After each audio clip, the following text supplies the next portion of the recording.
hi, I am Diana Gaylor Bunuan. For our project in Physiological Optics 1, I am going to do 4 tests, which is number 1, the palpation test, number 2, the rotation test, number 3, the version test, and number 4, getting the interpupillary distance test. Okay, hi everyone, I am Diana Gaylor Bunuan. Today, I am with my patient, Ate Jace, for our practical exam. First of all, gagawa po ako ng 4 tests. First yung ating, first is yung palpation test. Can we please remove your glasses, ma'am? I will ask you to look down first, and then I will feel her eyelids using my index finger po. And then, using my middle finger, ipuput ko po yung middle finger ko sa nose niya, tip ng nose, para ma-feel ko po yung pressure ng dalawa. Ano na lang po. Yung index, I will put it sa tip ng nose, and then yung middle finger ko naman po sa eyelid niya. Ipipress ko po siya 2 times. 1, 2, and then 1, 2, 1, 2, 1, 2, 1, 2, 1, 2.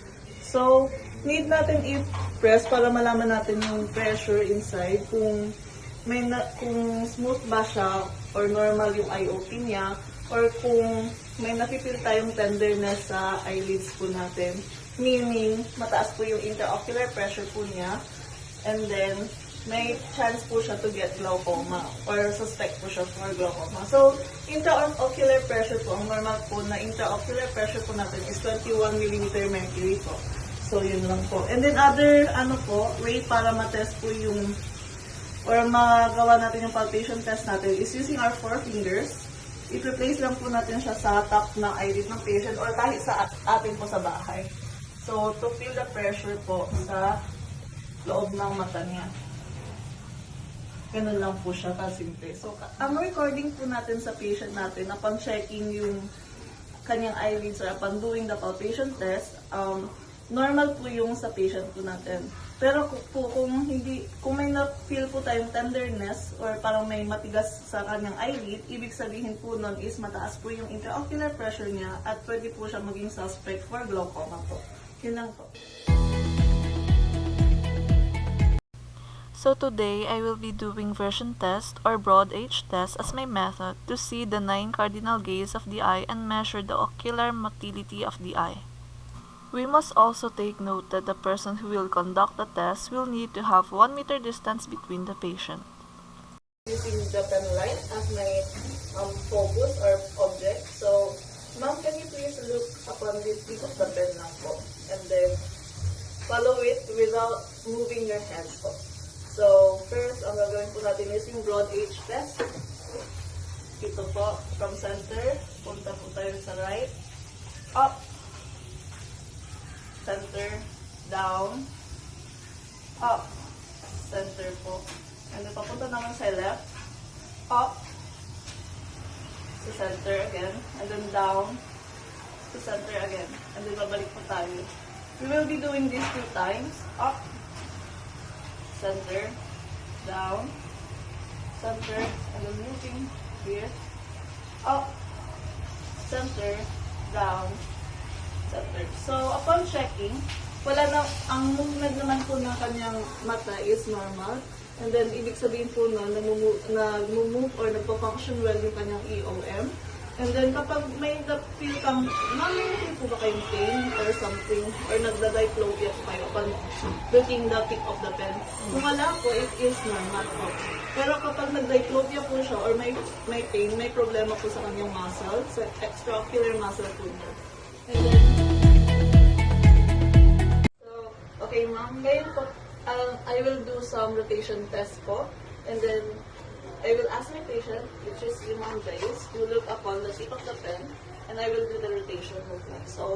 Una, clockwise. Ay, counterclockwise muna. Follow lang po yung pen. Huwag po tayong iikot yung ulo din po. Ganyan lang siya. Clockwise muna 2 times. And then naman sa counterclockwise, duduling na.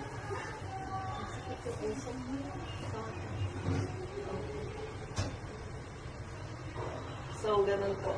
Napansin po natin, or ang findings po is, normal po yung rotation ng eye po ng patient. Therefore, wala din pong masakit sa mata niya. And then, smooth po yung rotation, therefore, it is normal. So, pagka hindi po siya normal, which is yung other findings po, yung jerky movement or yung nagja-jump po yung mata niya upon looking, ibig sabihin po na may spasm po sa muscle niya or may problema po dun sa EOM muscle niya po. Yun lang po. I will now measure my patient's interpupillary distance, which is the measurement of her pupil from right eye to the left eye. So, gagamit po tayo ngayon ng PD ruler or pupillary distance ruler. So, first, I will place my ruler sa tapat ng kanyang mata. And then, I will place my hand sa middle. The reason na place ko yung hand ko sa middle ng nose ko is for the EOM of the patient to be relaxed. Yun lang po. We also need to measure the center of the pupil of both eyes, which is measured 60 millimeters. Then I will measure 60. And then first, ang measurement po natin from left, tingin po muna sa left. 65.